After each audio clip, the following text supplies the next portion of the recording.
Salam alaikum, bonsoir à toutes et à tous. Marhaba bekoum pour ce nouvel épisode de Salam Ballon. Je suis toujours en compagnie de Hamza. Hamza Oucharak. Ça va, alhamdoulilah, salam alaikum. Alhamdulillah. Alors, اليوم نديرو épisode قصرة على la Serie A. هاد العام, cette année, la Champions League, on a vu qu'il y a eu trois qualifiés, trois clubs italiens qualifiés pour le deuxième tour. Et à côté, tu en as deux qui sont en l'Europa League. Ça fait très longtemps que Masarac. Alors, qu'est-ce qui se passe? Est-ce que les clubs de Serie A sont de retour? Et quel est en fin de compte le réel niveau des clubs italiens, le réel niveau du championnat italien à l'échelle européenne? Donc, Hamza, هاد العام, on a l'Inter, on a Milan et on a Napoli. Napoli qui a fait un premier tour de fou en faisant mal à tout le monde. Ils sont dans une forme incroyable. Même Liverpool n'a pas tenu. Oui. Comment est-ce que tu vois ça? Déjà, nous poser le contexte d'abord. Alors, déjà, le contexte, c'est que on a une Serie A qui s'est un peu stabilisée dans le sens où la domination de la Juve, elle est finie. On a plusieurs équipes qui courent pour le titre. Le dernier titre à l'Inter, il était disputé. L'Amlifat était aussi très disputé. Le Milan l'emporte à la fin. On voit le Napoli qui mène la danse. La période où la série était dominée par une seule équipe et les autres avaient du mal, notamment les géants de Milan qui avaient des problèmes d'argent et tout, déjà ça, c'est du passé. Donc ça, aujourd'hui, que ce soit l'Inter ou le Milan AC, ils ont des investissements intéressants. Je possède des thunes. L'Inter de Milan, ils ont investi, le Milan AC aussi. Donc c'est des équipes qui sont un peu plus armées quand même. C'est-à-dire que déjà la Serie A en elle-même, les porte-étendards de la Serie A sont un peu plus armés. Le Napoli, ça fait plusieurs années que ça joue bien. Ils réussissent enfin à avoir des résultats avec leur style de jeu. C'est-à-dire que Napoli, ça a toujours été une belle équipe de foot, quel que soit le coach. Hein, on peut remonter jusqu'à l'époque Sarri, mais ça a toujours bien joué. Là, ça joue bien et ça gagne. C'est peut-être aussi ça qui change. C'est que pour une fois, ça gagne. Pour moi, le contexte global, c'est surtout ça. C'est que la Serie A n'est plus un championnat d'une équipe, mais tu as 3-4 équipes qui vont se battre pour le titre. Et du coup, je pense que le niveau monte. Parce que quand tu n'avais que la Juve, ou ils n'avaient pas les moyens de se battre, tu n'as pas la compétitivité qui te force à élever ton niveau. Mais là, pour moi, déjà, le fait que ce soit plus un championnat d'une équipe, c'est un point important. Ouais, c'est pas faux. C'est un changement majeur pour la Serie A. Qu'est-ce que tu en penses? Alors, oui, et pourquoi justement? Pourquoi c'est plus le championnat d'une équipe? Il y a eu un moment entre 2000, à partir de 2010-11, où la série a vraiment تهبط. Il y a eu un moment où même les joueurs ne voulaient pas jouer en Serie A. Les clubs avaient du mal à attirer les talents. Donc les joueurs préféraient partir en Angleterre ou là en Espagne. Et pas en Italie. L'Italie, c'est toujours avec le troisième choix. Ou là. Et du coup, d'autre part, avec la Juventus de Turin, c'était, si tu veux, le club qui était le plus stable en termes de moyens financiers. C'est le seul club qui a réussi à construire un stade. Donc, c'est passé à une autre dimension pendant que les autres clubs étaient, si tu veux, post-Calciopoli, étaient en déperdition financière. Les présidents historiques se sont retirés. Les Moratti, les Berlusconi, Djibdorahom, par exemple, les clubs Tawahom. Et ce qui fait que c'était la course à trouver un nouvel investisseur, à trouver des fonds d'investissement et tout ça, pour avoir les moyens de recruter les meilleurs joueurs, pour avoir une équipe compétitive. Et ça se passait très mal. Depuis quelques années, ça commence à bouger, justement. On a vu les investissements qu'il y a eu au Milan, c'est racheté d'abord par les Chinois, puis par le fonds d'investissement Elliott. L'Inter de Milan, qui a un président riche, mais qui ne voulait pas investir, Eric Thorer. Qui le groupe Suning Group, ils ont mis énormément d'argent pour réhabiliter le club et on est en train de voir les résultats aujourd'hui.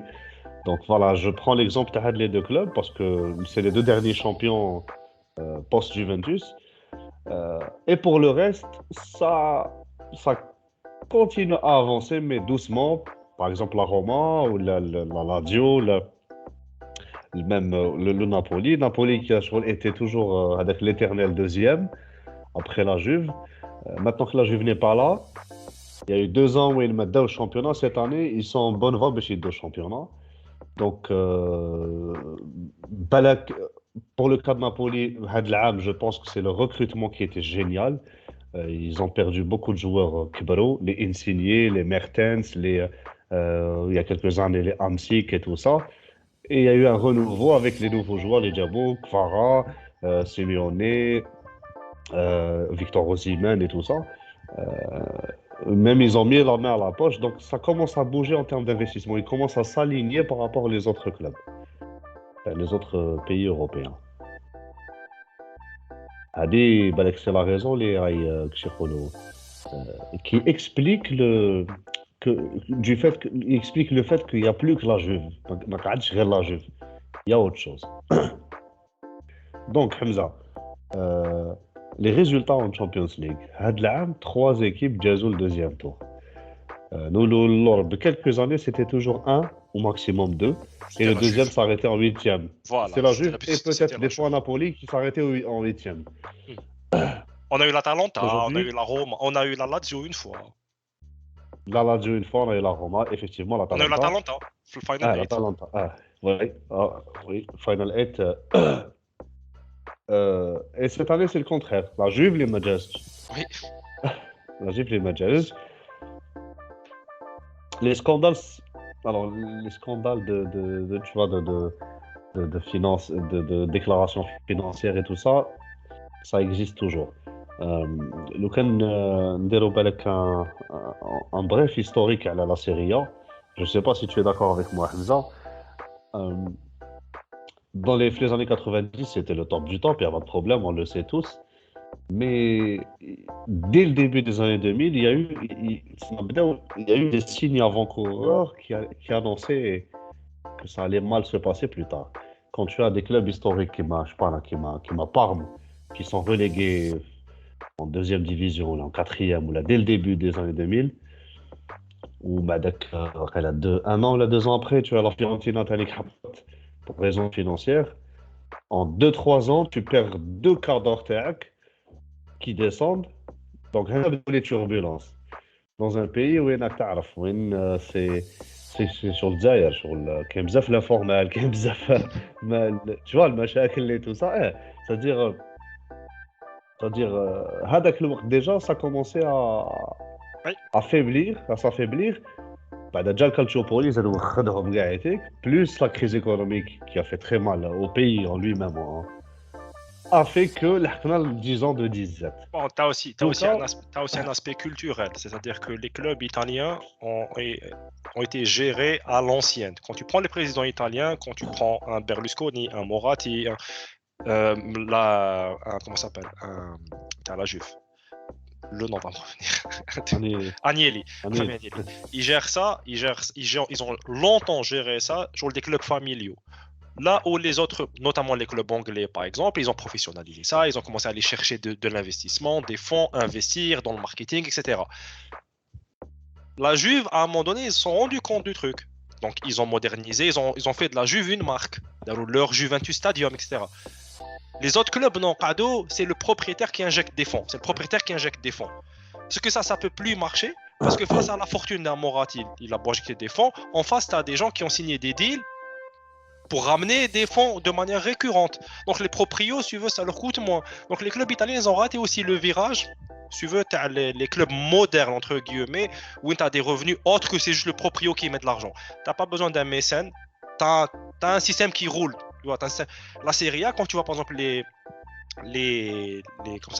revenus de la diffusion télé, c'est en chute libre, tu vois. C'est vraiment chute libre. Là, parce que ça a été mal négocié. Ça a été très mal négocié parce que l'image de la Serie A, ça n'a pas été bien vendu sur Internet, sur la jeune génération et tout. Et du coup, tu vois, c'est mort. Ils ont raté le virage. C'est ça aussi pour moi qui a joué. C'est que les clubs italiens, clubs des années 90, raisonnement des années. Quand tu vois, par exemple, quand j'entends parler Lotito ou De Laurentiis, c'est les années 90. C'est Anna même, c'est donc genre Anna même bêche quoi qu'il arrive, Anna تحط لي 100 ولا même bêche. Tu vois, ça n'existe plus, tu verrais pas. On n'a jamais vu Abramovich parler comme ça, on n'a jamais vu, tu vois. Pour moi, Et ça a joué aussi.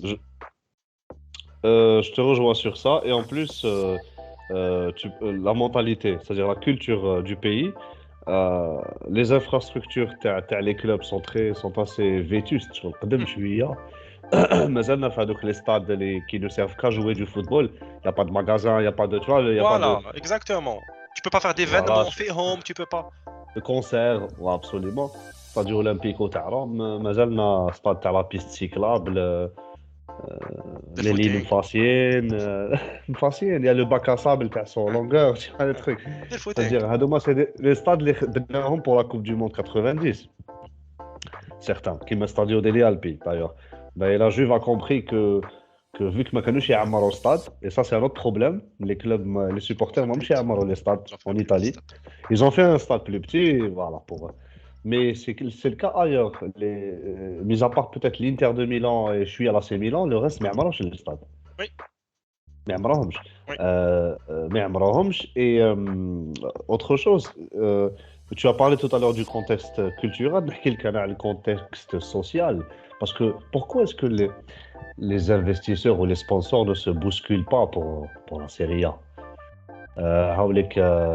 Le fonds PIF qui voulait racheter l'Inter de Milan, finalement, il a fini à Newcastle. علاش ما جاش للطاليان راح لانجلتير hormis le fait que l'Angleterre c'est le terreau fertile actuel et tout ça mais علاش واحد ما نفحك يقول تي دوك انا ندخل لا سيريا جانفيستي في لا سيريا وتعاودت لي لا سيريا كيما كانت comme ça s'est passé en Angleterre avec Abramovich اللي راح لتشيلسي qui est parti dans le championnat qui كان واش اللي كان اللي كاع في l'Europe quelque part et grâce à ça tout a flambé معاه et tout le monde est parti en Angleterre etc. Parce qu'il y a un contexte social en Italie qui est spécial. Le nationalisme, les présidents italiens qui ne veulent pas qu'un étranger investisse avec un drame, une. Et deuxièmement, il y a autre chose, il y a le racisme. Il y a le racisme en Italie, mais jusqu'à présent, il y a le régionalisme en Italie. C'est des contextes sociaux qui font fuir les investisseurs et les sponsors qui ne veulent pas trop s'associer le type de truc. C'est vrai. Chef, c'est toujours le cas aujourd'hui. C'est vrai. Non, ça c'est vrai. En plus, pour oublier autre chose, c'est qu'en Italie, le foot est très politisé. N'oublions pas que Berlusconi, qui est président du Milan, avec les fonctions politiques qu'il avait, c'est-à-dire que en Italie, le foot, c'est connu, hein, c'est pas un secret, c'est très politisé. Du coup, les présidents de club, c'est aussi du pouvoir, et donc ils ont du mal à le lâcher. Et un étranger qui ne maîtrise pas les rouages de la politique, du pouvoir en Italie, il va avoir du mal à rentrer dedans. Tu vois, parce qu'il risque de se faire des ennemis, ou il risque de toucher à des intérêts de personnes. Le foot en Italie, c'est pas juste du foot. C'est le foot et le monde qui gravite autour. Donc c'est sûr que ça donne pas envie de venir, parce que c'est un peu le bac à crabe. Genre le Daily Duck, en sang. C'est le risque de la série. Je pense aussi le risque de la série, effectivement.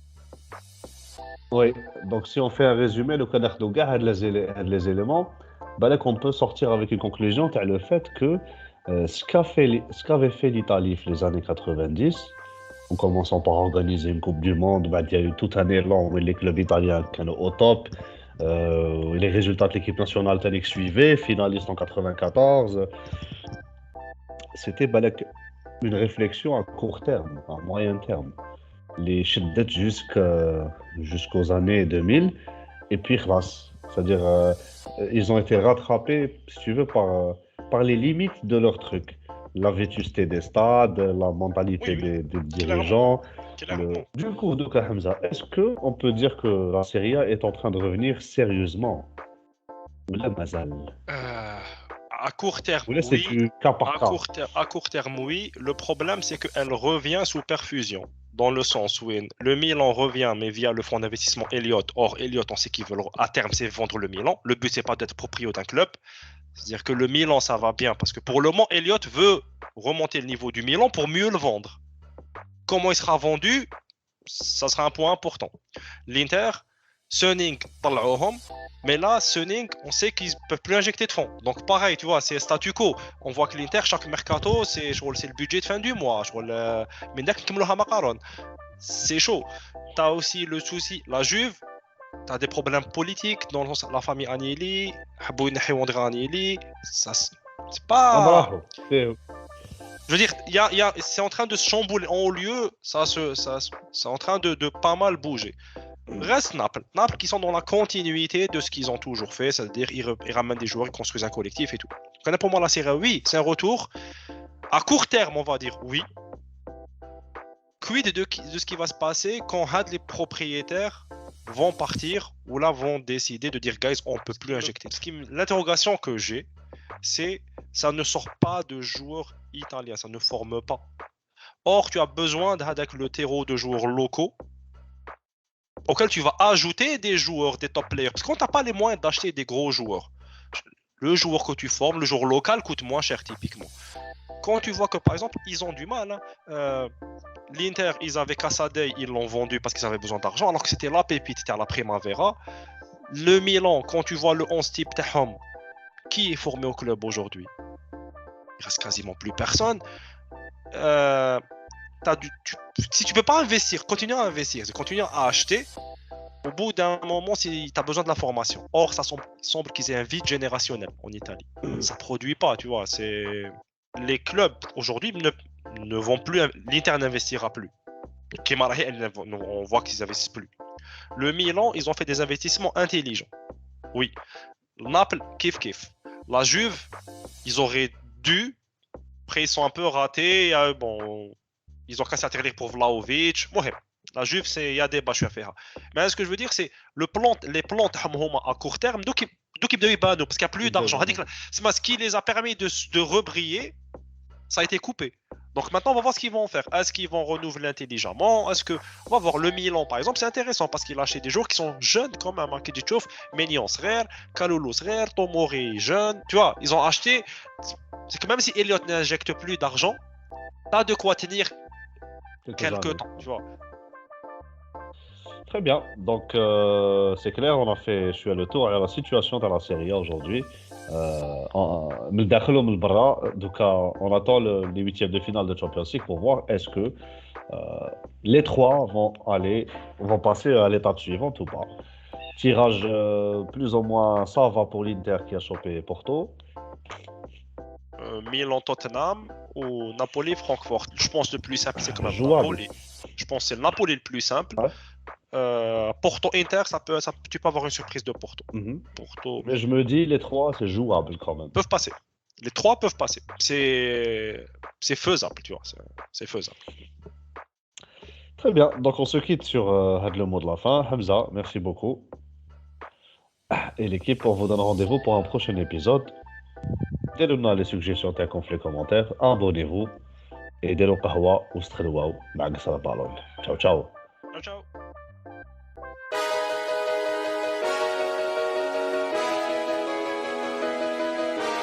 Thank you.